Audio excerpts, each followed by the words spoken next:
Europe 1, radio officielle de Roland-Garros. Tout de suite, retrouvez Service Gagnant avec Winamax. Winamax, le plus important, c'est de gagner. Allez, vous êtes Porte d'Auteuil en compagnie d'Axel May et Cédric Pioline. C'est Service Gagnant, le récap de la journée à Roland-Garros. Bonsoir Axel. Bonsoir Raphaël, on connaît la première demi-finale féminine, Sabalenka-Mourova. Pour la première demi-finale masculine, il va falloir connaître le vainqueur de la session de soirée entre Alcaraz et Tsitsipas. Le vainqueur sera opposé à Djokovic. Et puis on parlera d'un tournoi qui a débuté aujourd'hui, le tournoi des légendes. Cédric Pioline, bonsoir. Bonsoir. C'était un duel de vieilles connaissances. Djokovic, Karachenko, le russe, Karachenko, Karen Khachanov. Ils se sont rencontrés 9 fois avant le match de ce soir. Djokovic menait 8-1. Et avant de nous faire réagir, Cédric Pioline, on va aller voir Cédric Chasseur qui a suivi ce match. Victoire, je le disais en introduction, de Djokovic. Oui, victoire en 3h38 et 4-7, 4-6, 7-6, 6-2, 6-4. Un début plutôt lent pour Novak Djokovic qui a perdu le premier set depuis le début du tournoi. Il l'a lui-même reconnu après le match au micro de Mats Wilander. Et puis il s'est mis en route à partir de cette deuxième manche, notamment dans ce tie-break qu'il a remporté 7-0. Un tie-break parfait pour le Serbe qui n'a commis aucune faute. C'est le cas d'ailleurs depuis le début du tournoi. Raphaël Delvolvé le disait en introduction de ce service gagnant. Novak Djokovic est absolument parfait lors des tie-breaks dans ce tournoi de Roland-Garros puisqu'il a remporté les 5 qu'il a eu à jouer en remportant 35 des 47 points joués en 13 coups gagnants notamment et 0 faute directe, c'est dire. Et ensuite il a déroulé en se faisant un tout petit peu peur sur la fin, mais il n'a eu aucun problème pour battre Khachanov comme il l'a fait lors de 9 matchs sur 10 en carrière face aux Russes. Cédric Chasseur, merci. Puis vous serez là ce soir pour suivre le quart de finale entre Tsitsipas et Alcaraz. Cédric Pioline, Karen Khachanov, il a été demi-finaliste à l'US Open en fin d'année dernière, demi-finaliste à l'Open d'Australie cette année. Il monte en puissance, il a 27 ans, il est 11e mondial. C'était un vrai test, on peut le dire, pour Djokovic. Et est-ce qu'il vous a rassuré, Djokovic? Enfin, je ne sais pas s'il y avait besoin qu'il vous rassure, mais... Oui, non. Vrai pour les deux cas. Il m'a rassuré d'une certaine manière parce que, effectivement, de voir un joueur d'un niveau supérieur, bon, il lâche un petit set en route. Après, il faut faire attention à pas jouer avec le feu. Effectivement, il survole le tie-break, mais on ne sait jamais. On peut se retrouver vite mené de 7-0, même si après, il a vraiment pris le contrôle du match avec un Khachanov, effectivement, qui revient à un niveau très intéressant, qui même peut-être rentre dans les 10 premiers là, suite à ce quart de finale à Roland-Garros. Mais c'est de bon augure pour cette potentielle demi-finale avec Alcaraz, si jamais l'Espagnol venait à gagner ce soir. Alors, on aura l'occasion de reparler de ce match de Tsitsipas face à Alcaraz. Les deux matchs féminins de la journée. D'abord sur le central, c'était Mirova, la Tchèque de 26 ans, 43e mondiale, peu connue du grand public, face à Pavlyuchenkova, certes 333e mondiale, mais elle se remet d'une blessure au genou et elle a été quand même finaliste il y a 2 ans. 7-5, 6-2. Voilà, elle est un petit peu courte encore, Pavlyuchenkova. Là, il lui manque quelque chose pour être au top de sa forme. Oui, revenir de blessure, c'est jamais évident, première chose. Deuxième chose, c'est plus une jeune joueuse non plus, et c'est un gabarit assez impressionnant.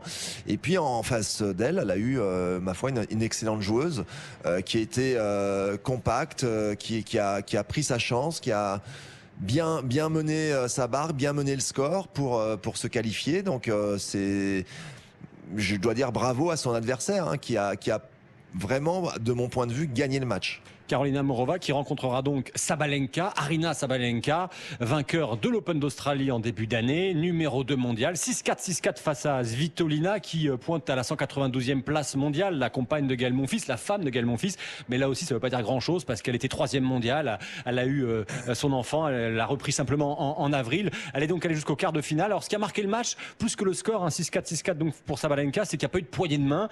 Sabalenka est allée au filet et à la fin du match, elle a attendu qu'Elina Svitolina vienne. Or, elle l'avait prévenu, Svitolina, il n'était pas question pour elle de serrer la main d'une Russe ou d'une Biélorusse. Ça a déjà été le cas lors de matchs précédents, en raison bien sûr du conflit ukrainien. Et écoutez, en conférence de presse, la réponse de Svitolina quand un journaliste lui a demandé qu'est-ce qu'elle avait pensé de l'arrivée de Sabalenka au filet. I don't know what she was waiting because my statements were clear enough about the handshake. Voilà. Je ne sais pas pourquoi elle attendait, mes déclarations étaient très claires par rapport à la poignée, comprendre, il n'y en aurait pas.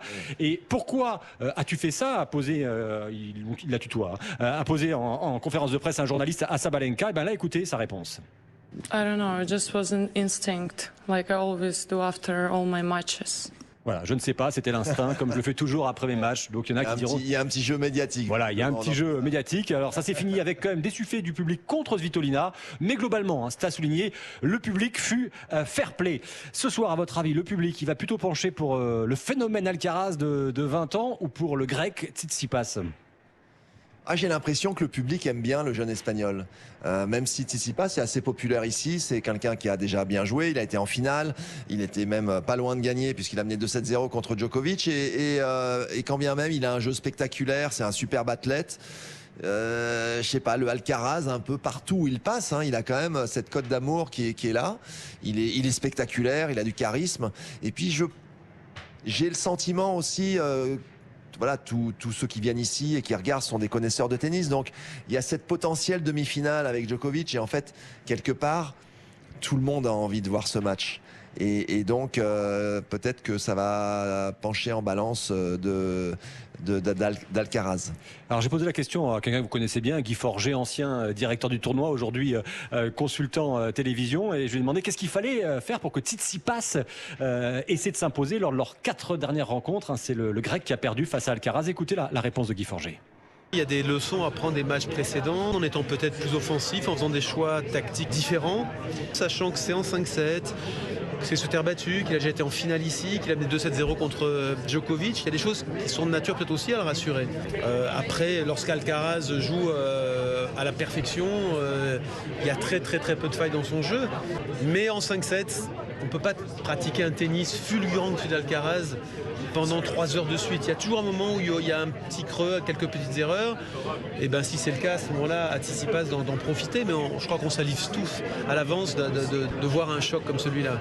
Voilà, Guy Forget rencontré aussi, c'est à souligner, dans le cadre du tournoi des légendes. Et je voulais en venir là parce que c'est un tournoi qui a lieu chaque année avec les joueurs qui ont passé la vingtaine, on va dire.